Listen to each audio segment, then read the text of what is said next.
Subscribe to our channel by clicking the subscribe button. Click the bell button and enjoy the latest uploads from our channel. Example number 2.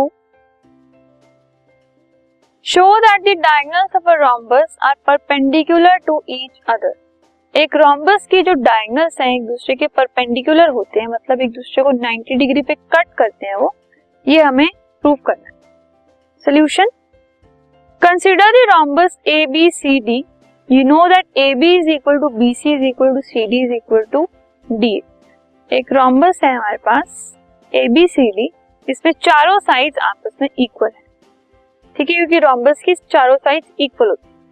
अब अगर हम triangle AOD और triangle COD को consider करें, AOD and COD, तो इसके अंदर OA is equal to OC, क्योंकि जो पैरेललोग्राम के डायगोनल्स होते हैं वो आपस में इक्वल होते हैं. So OA is equal to OC हमें गिवन है. OD कॉमन हो गया और AD is equal to CD तो पहले से है, क्योंकि ये एक पैरेललोग्राम, ये एक रोम्बस की साइड्स हैं और रोम्बस की चारों साइड्स इक्वल होती है.